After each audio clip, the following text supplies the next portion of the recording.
नमस्कार दोस्तों, आज की वीडियो होने वाली है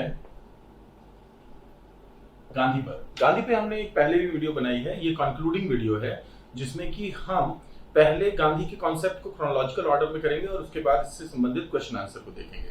तो चलिए शुरू करते हैं। सबसे पहले देखते हैं कि गांधी 1891 में पहली बार भारत आए।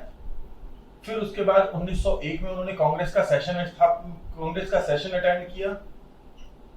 हम इसमें कुछ चीजें कर चुके हैं और कुछ ऐसी है जो कि नहीं की है, लेकिन हम उन पे जिक्र कर रहे हैं। 1912 में जीके गोखले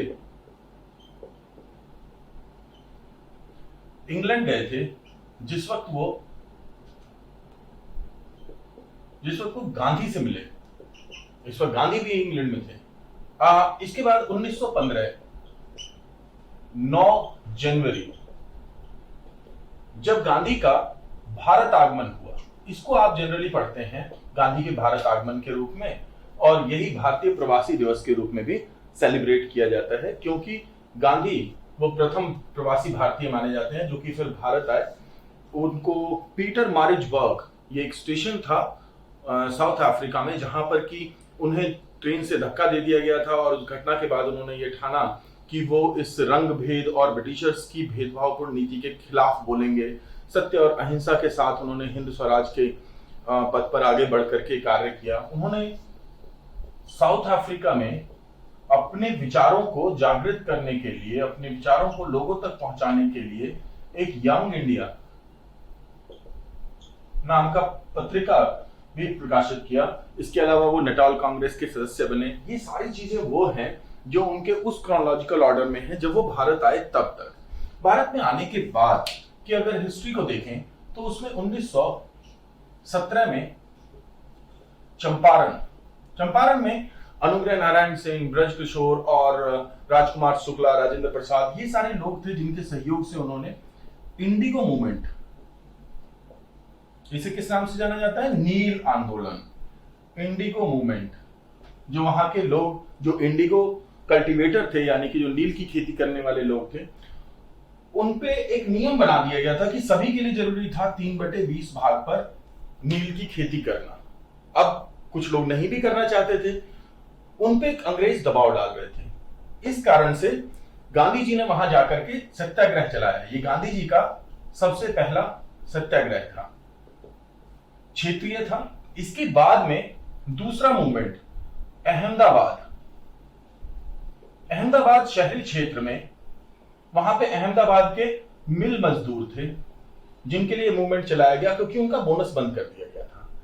इस मूवमेंट का रिजल्ट यह हुआ कि 35% का बोनस उन्हें दिया गया।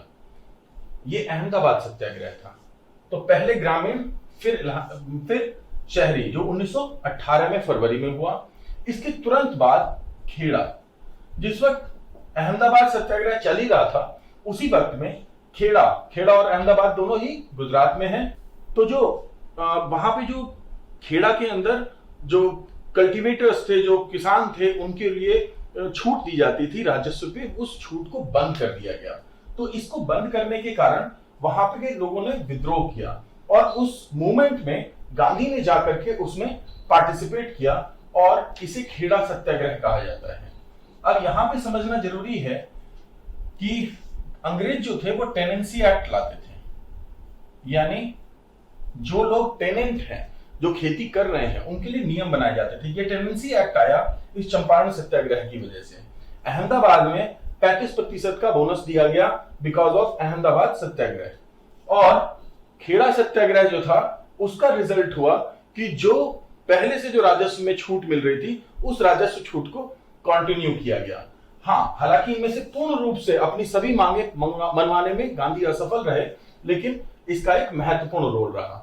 इसके बाद की अगर बात करें तो राष्ट्रीय स्तर पर फिर आंदोलन चलाए गए, जिसमें कि रॉलेट 1919, 1920 से लेकर के 21 तक असहयोग। अब याद रखेंगे, इसमें असहयोग में जुड़ गया था खिलाफत भी। अली बंधुओं का जिक्र यहीं पे आता है। तो 1920 से 22 तक था इनफैक्ट। ये था असहयोग और खिलाफत मूवमेंट, चौरी चौरा की घटना से समाप्त हुआ। 1922 में एक और घटना आती है जब संविधान निर्माण को लेकर के गांधी जी कहते हैं कि भारतीय अपने भविष्य का निर्धारण स्वयं करेंगे।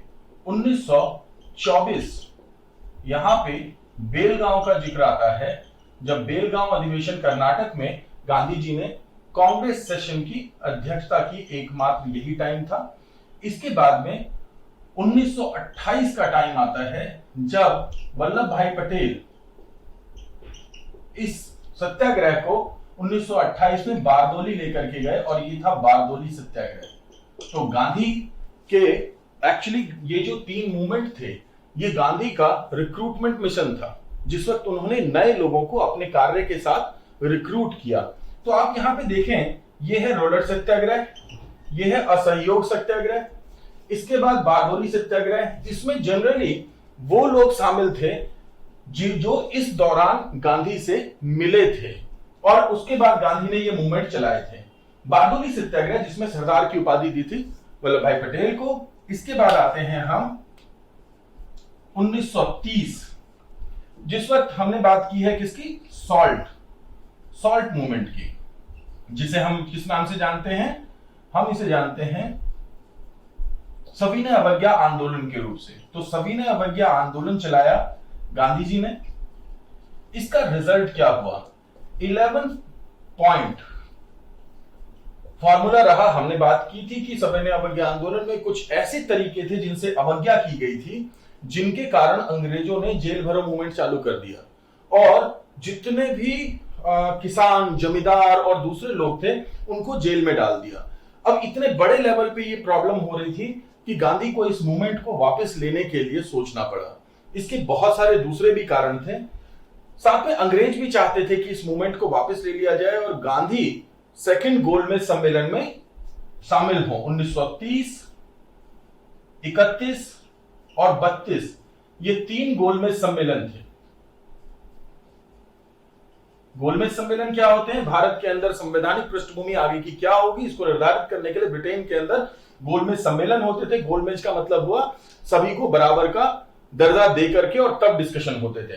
तो ये जो 11 पॉइंट थे, इसमें एक था कि जिन लोगों को गिरफ्तार किया गया है उनको छोड़ा जाएगा, जिन जमींदारों की जमीन को कब्जा कर लिया गया है और अभी किसी और को ट्रांसफर नहीं किया गया है, वो जमीन उनको वापस की जाएगी। जिन किसानों के ऊपर टैक्सेशन को बढ़ाया गया था उसको कम किया जाएगा। सॉल्ट नियम जो सबसे महत्वपूर्ण कारण था, सॉल्ट अधिनियम, उसको, नमक कानून को वापस लिया जाएगा। इसके अलावा ये पहली बार था जबकि यहाँ के सीआईडी को समाप्त करने की बात की गई थी, हालांकि इसमें से अंग्रेजों ने बहुत सारी चीजों को नहीं माना था। इसके अलावा पहली बार यह निर्धारित किया गया था कि भारतीयों को सेल्फ प्रोटेक्शन के लिए हथियार रखने की आजादी रहेगी।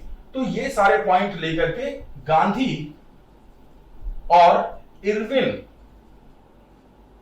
पैक्ट हुआ था, जिसमें यह निर्धारित किया गया था 5 मार्च 1931 को यह निर्धारित किया गया कि भाई गांधी जो हैं वो इस सेकंड गोलमेज सम्मेलन में भाग लेंगे। तीनों गोलमेज सम्मेलन में सिर्फ अंबेडकर ने भाग लिया था, दूसरे गोलमेज सम्मेलन में गांधी भाग लेंगे। और जब वो भाग लेने के लिए गए थे तो बकिंगम पैलेस में मॉरिस ने और चर्चिल ने जो हाफ नेकेड फकीर कहा था उन्हें, वो घटना इसी सेकंड गोलमेज सम्मेलन की है। तो गांधी इरविन पैक्ट किस लिए किया गया था, उसका उद्देश्य ये 11 पॉइंट थे जिनको की लागू किया गया। बाद में अंग्रेजों ने नहीं माना, इसलिए दोबारा से सविनय अवज्ञा आंदोलन को चालू किया गया और रिजल्ट हुआ व्यक्तिगत सत्याग्रह।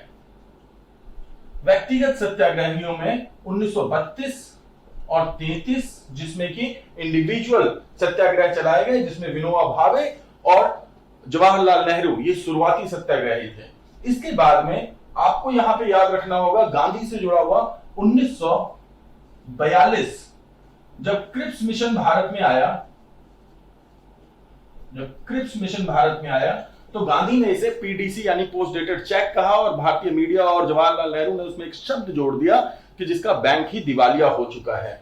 और इस पे क्वेश्चन बहुत बार पूछा जाता है। 1942 के इसके बाद यानी कि ये मार्च की इवेंट है और इसके बाद में अगस्त, आपको याद रखना है, अगस्त में हुई अगस्त क्रांति।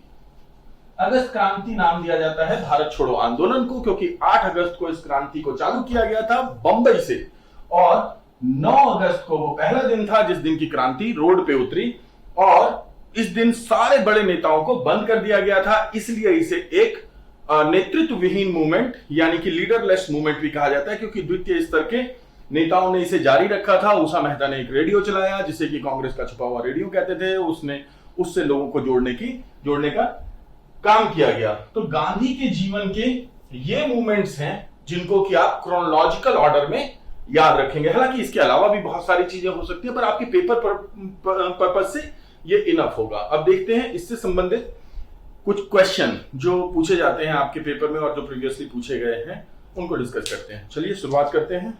तो देखते हैं क्वेश्चन नंबर 1, गांधी जी के बारे में निम्नलिखित में से कौन सा कथन सही नहीं है? Which of the following statement is not true about the Gandhi ji? उनकी शादी 13 साल की उम्र में कस्तूरबा माखन जी से हुई थी। गांधी जी लगभग 46 वर्ष की आयु में भारत लौटे थे। गोपाल कृष्ण गोखले को गांधी जी का राजनीतिक गुरु कहा जाता है और उन्होंने 1918 में अहमदाबाद में साबरमती आश्रम की स्थापना की थी। तो इसका आंसर होगा डी, क्योंकि साबरमती आश्रम जो है वो पहले सत्याग्रह आश्रम कहलाता था, जो 1915 में जब गांधी यहाँ पे आए थे उसके बाद स्टैब्लिश किया और वहां पे रहना चालू किया। बाद में चलकर के 1926 के बाद जब वो शिफ्ट हो गए साबरमती नदी के पास में, तो इसका नाम बदल करके सत्याग्रह से साबरमती आश्रम कर दिया गया। इसके अलावा 13 वर्ष की उम्र में उनकी शादी हुई थी कस्तूरबा माखन जी से, बिल्कुल सही है, जिससे कि 4 बच्चे थे, जिसमें कि हरिलाल, मणिलाल, रामदास और देवदास। गांधी जी लगभग 46 वर्ष की आयु में भारत लौटे थे, तो आप हिसाब लगा सकते हैं 1869 से लेकर के और 1915 यानी कि 46 वर्ष ही होगा। गोपाल कृष्ण गोखले को राजनीतिक गुरु माना जाता है गांधी का, जी बिल्कुल सही बात है, क्योंकि गांधी जी को यह मार्गदर्शन राजनीतिक गुरु के रूप में गोपाल कृष्ण गोखले ने दिया था कि भारत आकर के आप अपना मूवमेंट कीजिए और जब भारत आए तो उसके बाद में एक वर्ष का समय यहाँ को स्टडी करने के लिए दीजिए, उसके बाद जाइएगा आप मूवमेंट करने के लिए। इस कारण से गांधी इस बात को कोट करते हैं कि मुझे राजनीतिक समझ जो थी भारत की वो गोपाल कृष्ण गोखले से प्राप्त हुई है। तो अगले क्वेश्चन पे आते हैं। चंपारण सत्याग्रह के बारे में निम्नलिखित में से कौन सा कथन सही है? इसकी शुरुआत 1 अप्रैल 1918 को हुई थी। चंपारण सत्याग्रह गांधी जी से प्रेरित पहला सत्याग्रह आंदोलन था, यह किसान आंदोलन था। आंसर होगा इसका बी, क्योंकि 1918 नहीं, यहां पे 1918 को कर लीजिएगा, 1917 है, बाकी सब ठीक है। नेक्स्ट क्वेश्चन, निम्नलिखित में से कौन व्यक्ति चंपारण सत्याग्रह से संबद्ध नहीं था? बहुत महत्वपूर्ण क्वेश्चन है और बहुत हटके भी है, जो कि आपको पढ़ने के लिए बहुत कम मिलेगा। ए, ब्रजकिशोर प्रसाद, राजेंद्र प्रसाद, अनुग्रह नारायण सिन्हा और गोविंद वल्लभ पंत। अभी जब हमने बात की यहाँ पे तो हमने इनकी बात की है, ब्रजकिशोर प्रसाद, राजेंद्र प्रसाद, अनुग्रह नारायण सिन्हा, ये तीनों ही गांधी जी के सहयोग में इसी आंदोलन से आए थे। इसके अलावा मजरुल हक वगैरह भी थे कुछ लोग। तो यहाँ पे आंसर होगा डी, गोविंद वल्लभ पंत। गोविंद वल्लभ पंत जो थे वो इसके काफी बाद जब ये मूवमेंट देखते हैं हम कि ये खेड़ा और वहां अहमदाबाद में चला, उस वक्त में सहयोग में आए थे गोविंद वल्लभ पंत। तो आंसर होगा इसका डी। नेक्स्ट क्वेश्चन, निम्नलिखित में से कौन सा कथन सत्य के साथ मेरे प्रयोग की कहानी के बारे में सही नहीं है? तो यह मूल रूप से अंग्रेजी भाषा में लिखा गया था। इसमें गांधी जी के बचपन से लेकर 1921 तक का जीवन शामिल है।